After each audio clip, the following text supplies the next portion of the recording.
Hey guys, welcome to Spewing Nonsense. I'm here with my good friend Leo. He's a college athlete and also a professional trainer, so I think it would be great to have him on today because it is close to summertime. It's getting hot out here in New York, and a lot of people want to get their summer body ready, like they always say. And so I wanted to talk to Leo about, what keeps him motivated, what helps him stay in the gym, and what keeps him consistent. A lot of people have trouble staying consistent in the gym because they don't see the results right away. So Leo, what do you think? Some words of advice for people to keep their motivation up in the gym. Well, motivation starts with yourself, and sometimes you can't find the motivation in yourself because you don't see progress right away or the results that you want, and just not for your body but in life. Some people think that motivation is something that, I got to get up and do this. No, being motivated is the ability to move everybody as one. So when I train people, when they ask me, just like how you asked me, what are the things that you do to stay motivated, is just knowing that if I'm taking a block and I build every day, eventually I'm going to get a house. Right. The thing about it, people just want the house and don't understand how the house is built. So when you have to understand everything that comes with the motivational part, the reason why I stay motivated is because I know at the end of the day it's not only gonna help me, but it's gonna help the community as well. I'm very big on the community, so it's like if you see a trainer or somebody just working out for themselves, they're not helping the cause, they're taking away from it. So yeah, because a lot of times when I'm in the gym and I see a person being trained, I could say, wow, that personal trainer is not even like telling that person, hey, you're doing this wrong. They will let them do a squat or a deadlift and without proper technique. And a lot of times the trainer would even be on the phone and not even paying attention. So why do you think some trainers don't even care about their clients? Well, because it's they don't care about their clients as much as because they don't care about themselves. You have to think about a lot of personal trainers get their certification, and when you get your certification, there's no application within learning the certification. So it's a perfect example, you have NASM. NASM, that's what I'm certified with. It's you take NASM for an example. Anybody could come off the street, pay $2,000 to get the certification. They give you a book, videos, and you get this piece of paper, but you never apply to what you learn.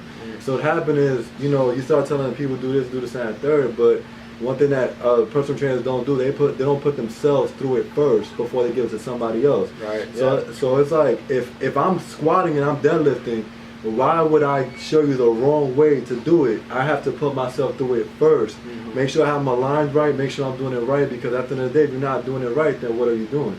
So you have to, what people need to start doing is be brave enough to start questioning, what am I putting my money towards, or what am I investing? The thing about me as a personal trainer, I don't care how much money you pay me. What I care about the most is the improvement of the community. So if you're not improving the community, you give me $100,000. I'll tell you, take that money back and go improve the community. And at the end of the day, it's not about me or you. It's about the cause for all.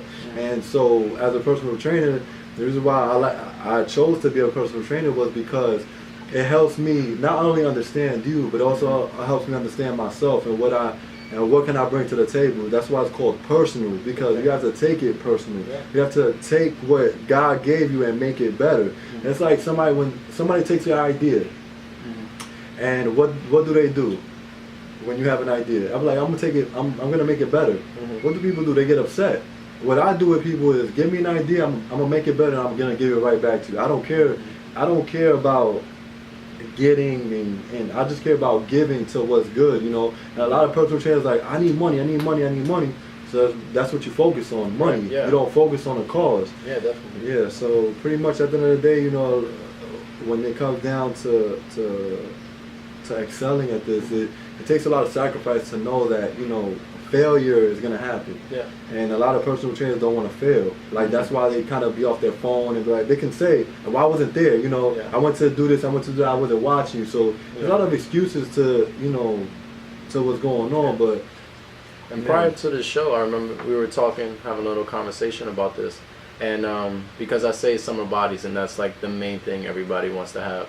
Look good at the beach or wherever they're at, a pool party, whatever. And you didn't like that. You don't like the idea of summer bodies. No, because the thing about summer bodies is that you're trying to have it for one point in time in the year. You have, in order for a summer body to work, you have to build it before the summer comes. You can't build it. Yeah. You can't build it during the summer. It's not gonna happen. You can't be the day of summer trying to do like 1,000 sit-ups. Yeah, you can't. It's impossible. Yeah. So the thing about people is that you have to understand, once you work out for life, you don't have to worry about summer, because life is your whole time. It's all of time. Yeah. And so what do people do? I want a summer body. Summer starts in June.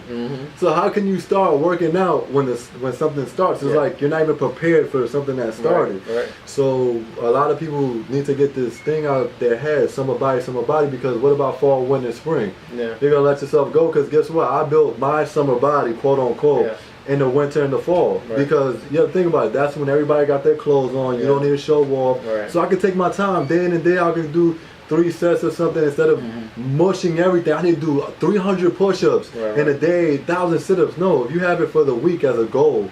See, a lot of people don't have goals. They just have imagination. And so the imagination gets to the results quicker than the actual goal. And so when I start building my summer body, all I do is take what I already have from the fall and the winter, spring, and just touch. It's like I was saying earlier, you take a block and eventually that house is gonna build. What I do with summer is like, now my house is the roof. I just put the tar over it, put the roof, and that's it, and then it's completed. But if you know you're not building nothing before that, you're gonna have a foundation, and if you have a foundation in the summertime, then the body's not gonna come around. Definitely.